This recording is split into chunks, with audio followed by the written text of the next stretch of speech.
Hey guys, subscribe for daily content. And if you're shopping for gear, make sure you check out the description for the newest items at some of the very best online retailers. There's also links for some of the items that I personally recommend. Thanks! What's going on YouTube? Metal Complex here, and today I've got another interesting custom knife overview to share with you guys. This is the Direware S96. Big ol' overbuilt tank of a knife. Direware knives have been around for a long time. I want to say I first kind of noticed around 2013 or 14, but they've been around longer than that. They have a lot of different models, that have evolved over time. I'm going to direct you guys to the Direware Knives website where you can open the drop-down menu under models and look at everything they've got or have had in the past if you'd like to research that. That's a lot faster than me stumbling over it. Thanks so much to the gentleman who sent this in for me to take a look at. Really appreciate it. These are not super duper easy to get, so pretty cool. Thank you for doing that. And thank you so much to my generous patrons who are supporting me right now. There's a link for Patreon right down below. And please make sure to follow me on Instagram at metal_complex. Yes, this will go back to its owner as soon as I'm done with it here. Let's get this out of the way real quick. That's a huge knife. It probably doesn't cut, right? Yeah, it cuts. It's just a little bit of damage mitigation there. Yeah, thick knives with thick edge geometries might have a little bit more of a difficult time. This is a big, thick, overbuilt sort of tank of a knife. But the way that it is ground actually does allow it to slice. So there you go. Let's go ahead and get a measurement of this guy. This is a custom knife with machine elements. So some people might call it custom. Some people might call it semi-custom. Some people might call it mid-tech. Whatever. I don't really do reviews on these types of knives because number one, they're really hard to get. Number two, they're expensive, right? And number three, the reason people buy them, it goes so far beyond utility, right? It's just not generally in the same ballpark of what people want from a knife review. So, but anyway, I'm going to give details for people who want these types of details. Overall length of the S96, which is funny enough, nowhere near their largest model. Overall length here is about 8 1/4. Blade length is about 3.5 inches. Cutting edge is about 3 inches. I'll point out that the grind, the geometry of the blade is factory. I think the edge was probably put on by the person who owns this, but the actual, where it comes down, like the thinness of the edge is all factory. So pretty impressive actually that it can get that thin. This is a compound ground blade, so it's thicker out here towards the tip than it is in here under the primary edge, I guess is what we're gonna call it. How about some size comparisons? Up against the Ontario Rat Model 1 and the Ontario Rat Model 2. Yeah, it's a big knife. It's actually shorter than the Rat, but just there's so much presence in the knife, right? It's got a tall blade, it's got a thick, handle profile, tall handle profile, all that. Go ahead and put it up against the Spyderco PM2 and the Spyderco Para 3. There you go. And last but not least, how about the Benchmade Griptilian, or in this case, the Ritter Hogue, and the Bug Out. Oh, there you go. Big knife, right? Carry profile, thickness. First of all, let's take a look at the action. I'll tell you guys right now, for people wanting to, what does it feel like, right? It kind of looks like a Medford. It doesn't feel anything like a Medford. It's like there are elements here that kind of are Medford-y, right? But this, to me, feels a lot like what would happen if you were to take Medford and Zero Tolerance from 2014 to 2017 and mash them together, right? If you took a Praetorian T and mashed it together with a ZT 0562 tie or CF, this is what you would get. The flipping action is extreme. It's weird. As soon as I flipped it, which I didn't think that it would do this. I didn't think the detent would be tuned properly. I didn't think it would feel this way, have that snap, have that, metallic reverberation on, not really reverberation, but that metallic impact sound.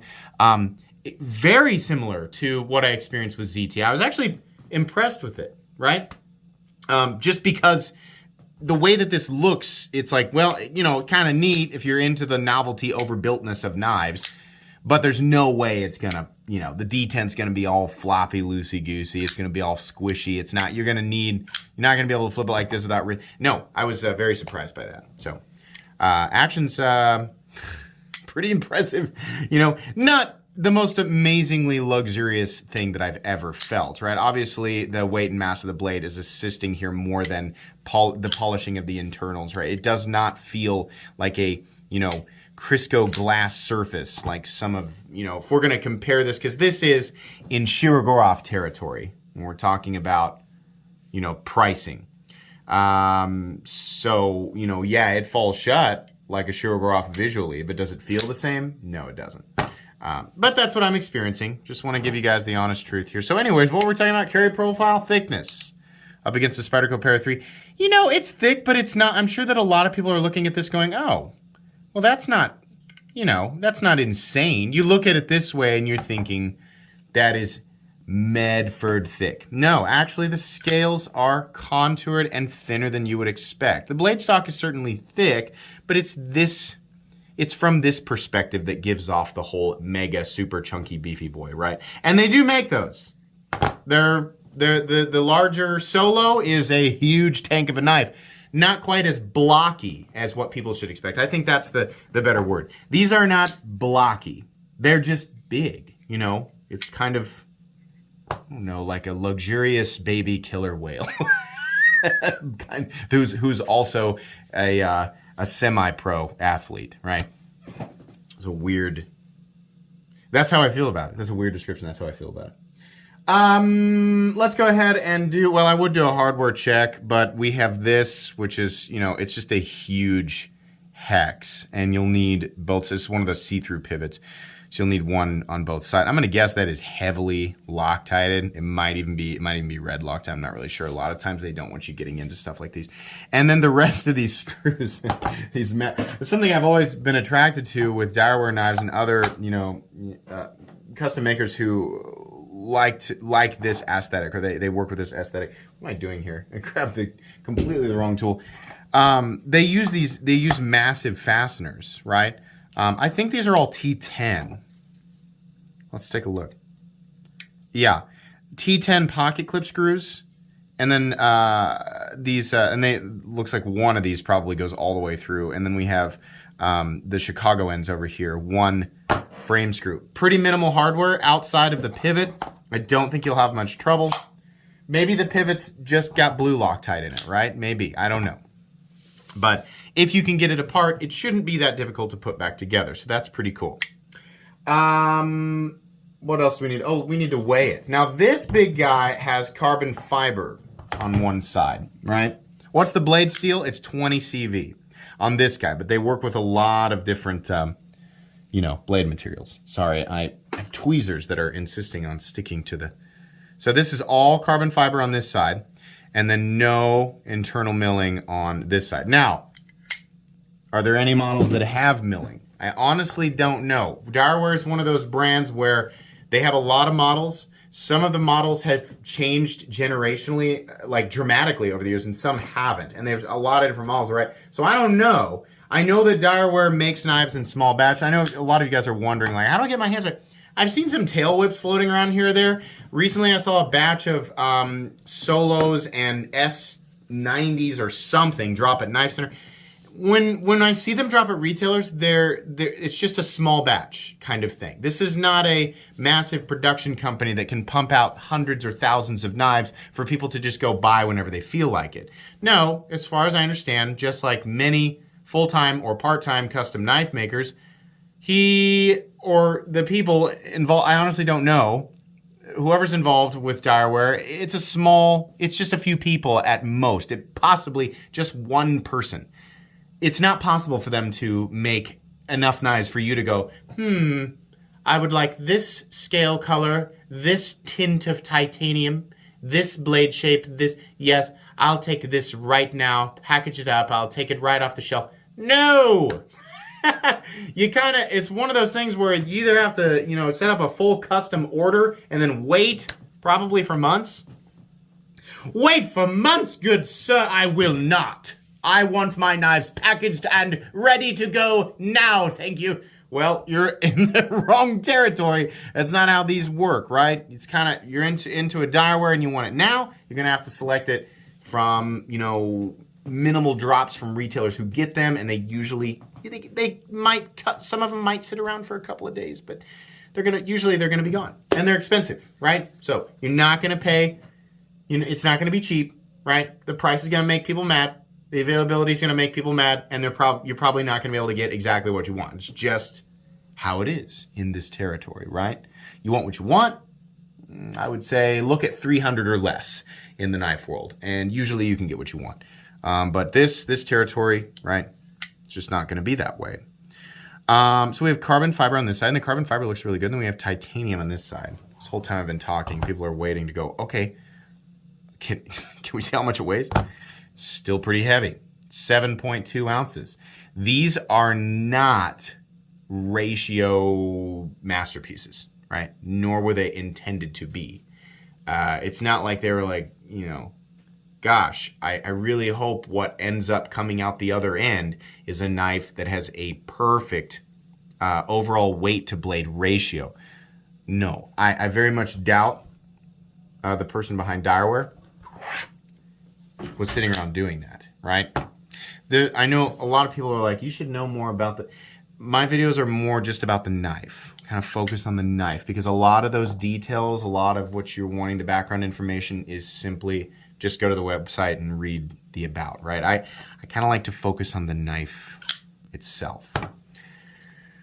So yeah, it's 7 ounces, big knife. Obviously not something you're going to want to run around in athletic shorts, right? Even people who wear jeans daily, you know, even if you're already carrying a fairly large knife, let's say you're carrying a full titanium PM2, this is going to be a pretty abrupt change, right?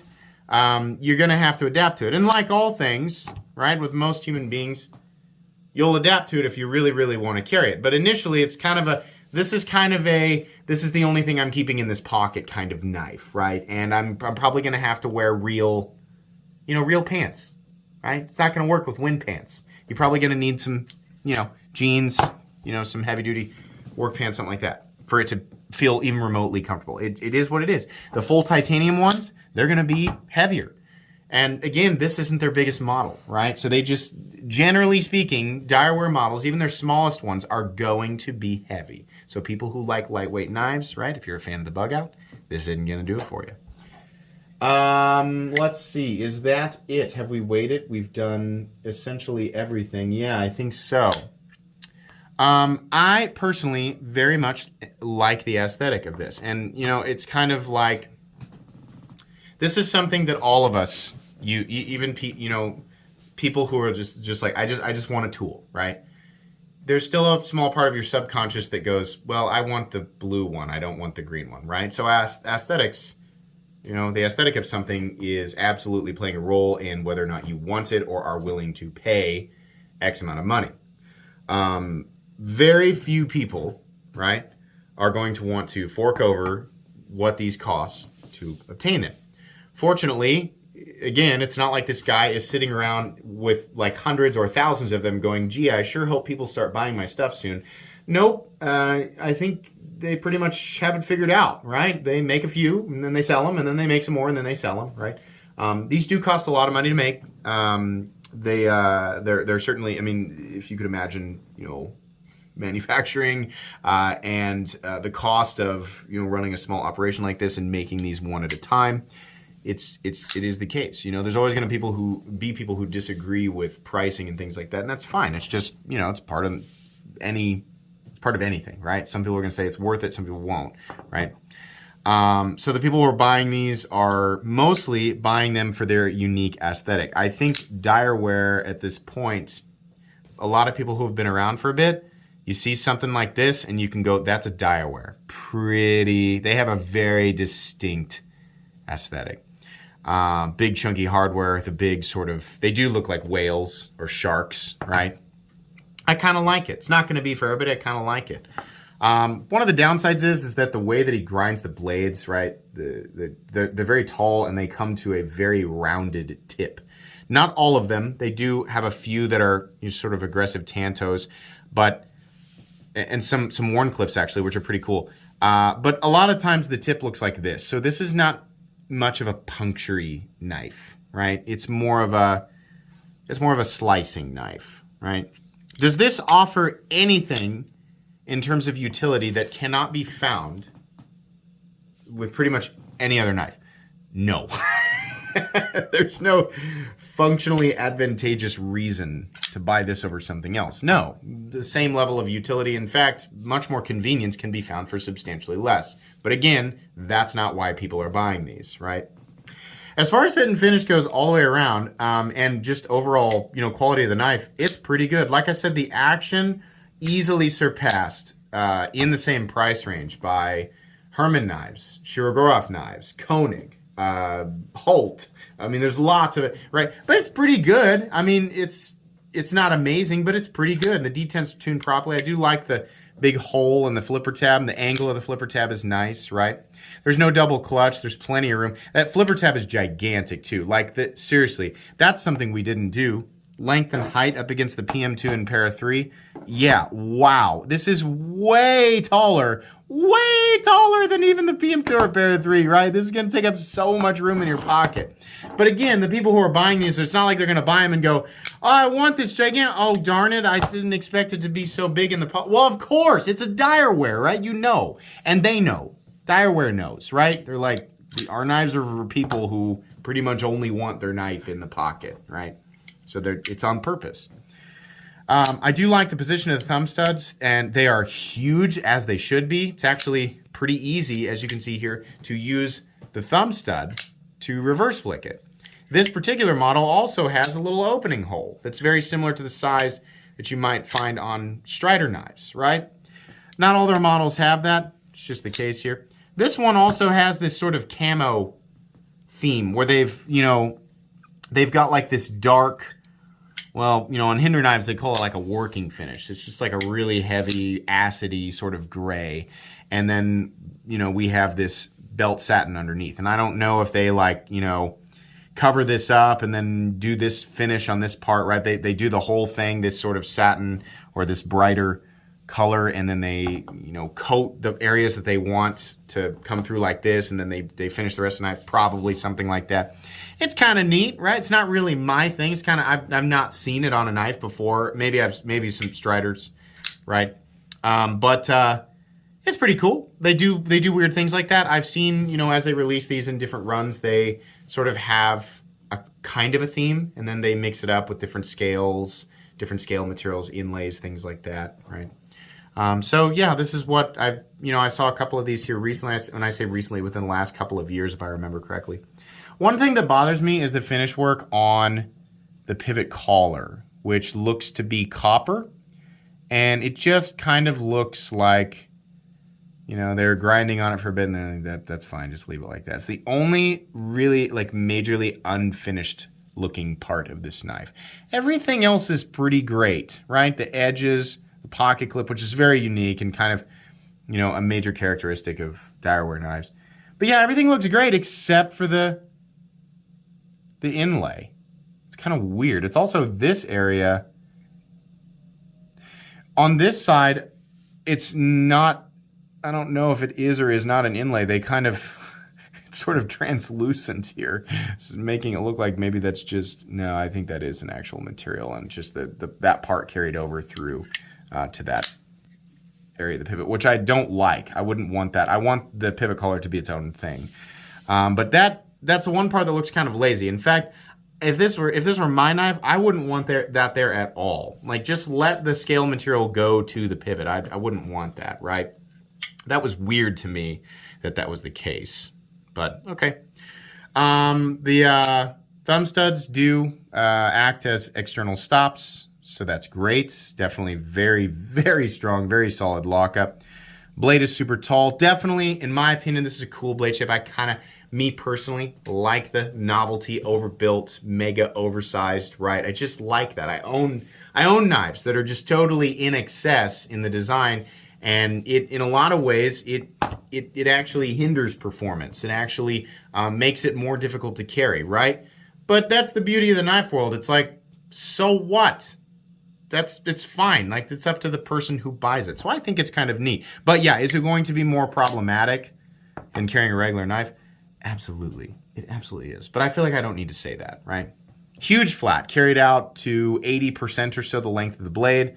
Massive, even though it does taper, right? That flat goes all the way out to here. That's maximum thickness. Massive amount of strength out here. There's so much material. You don't have much of a tip, but if you're really going to beat on this thing, you're not going to snap whatever this... It's hard to call it a tip. It is, but you're not going to snap this. Not with natural human strength, not under natural circumstances for sure, right? The edge on this looks great. I think their factory edges look pretty good. I'm thinking this was done by, you know, the owner, just given that there's a big difference, right, in the bevel from here to out to here. There's also a hefty smile. I don't think I've ever seen any other Direwares. That's okay. It's just a product of sharpening your own knives. But yeah, the blade is cool.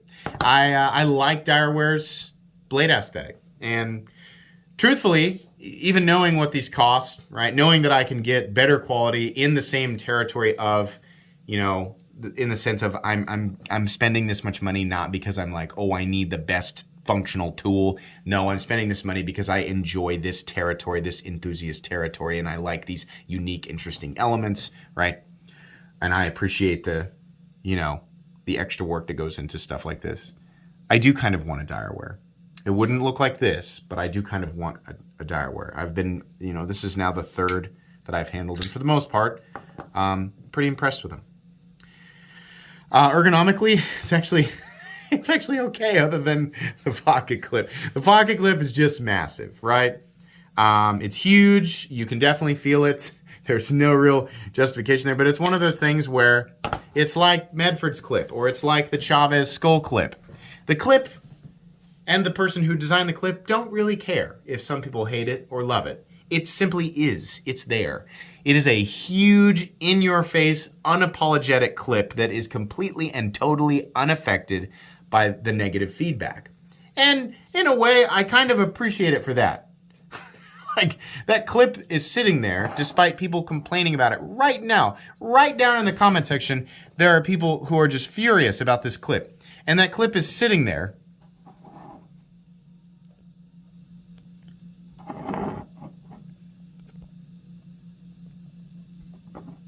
saying, screw you, I don't care. Like, that pocket clip cares nothing for the negative backlash, right? So it's like I could sit here and complain about it, sure, but it's not like that clip is going to change. It's just part of the Direware aesthetic. But, you know, yeah, I mean, functionally, it's just a huge thing that's in the way, right? Again, I know the clip doesn't care about what you or me think, right? I understand the clip. I'm personifying the clip, but it's the person who designed it.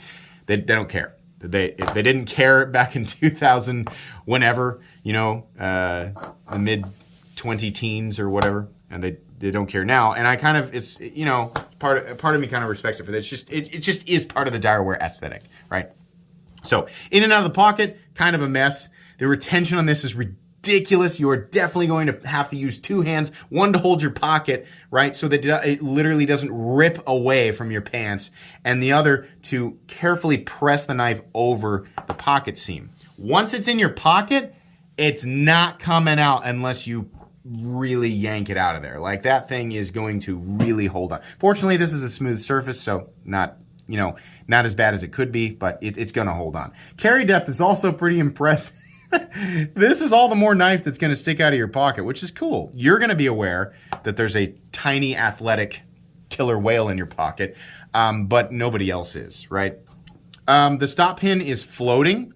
I don't think there's a little bit of rounding. I don't know if I want to call that shouldering. The stop pin itself is huge, absolutely massive stop pin. And again, external stops, so very solid up here. No lock bar insert, doesn't need it. Pretty sure the lock face is carbidized, so that's fine. And truthfully, this knife doesn't need an over travel stop because that pocket clip and it's laying partially on the frame and partially on the you know, where the lock would over travel. There's no way you're not gonna overextend this pushing against the pocket clip. You're not gonna, right? If you've got, you know, tools, right, and you wrench on it, well then sure, but just your hand, even somebody who's got hands that are 3 times stronger than mine, you're not gonna overextend it. You're not gonna bend that clip, not with that much. That's a lot of material there, right? Certainly not on accident, right? So there you go. Lockup geometry looks good, and while it's locking up early, it is definitely solid. This thing does not move. It is absolutely, completely, and totally solid. This is a user. In fact, I've been carrying it a little bit and using it because the person who sent it to me said, hey, while it's in your possession, feel free to carry and use it. And so these conclusions I have come to are based on carry and a little bit of use. Not anything crazy, but yeah, for sure. It is just a little, is it? Well, now that I'm looking at it in the camera, it really doesn't look off-center. Maybe my eyes, maybe they don't work as good. Okay, well, it looks like it's on center. I was going to say it's slightly off-center, but it doesn't appear to be, so never mind. Yeah, it's very solid. You know, the action is not it's not Shirogorov or Koenig, right? But it's pretty impressive considering how big this thing is. I assumed that it would feel like a Crusader Forge or a Medford, where it's like, well, it's huge and clunky, but these aren't really made to be, you know, sort of quick, smooth, you know, it's not really made to be that, but it is. It's about the same, again, it's about what you'd expect from a zero tolerance knife, right? So, it depends on what elements you are after in this territory. Right? If action is really important to you, if super smooth, luxurious action is really important to you, well, you know, the Norseman, the Arius, anything from Herman, the Shirogorov F3, Quantum, F95, they're all gonna have way better action. And, you know, truthfully, they're gonna have better fit and finish as well. Now I understand some of the Shirogorovs I'm referencing are full production. Same way with the Koenigs, the Holtz. I think the Norseman is a semi, right? I mean, how I define it, right? This is a custom knife with some, you know, heavy machining elements. There are certainly hand elements, right? But if you define custom knives as knives that are 100% like you're just taking raw materials and shaping them into a knife with your hands, well, this isn't that, right? But it does cost a lot to make. It still does. Are they overpriced? They're a bit high. Yeah.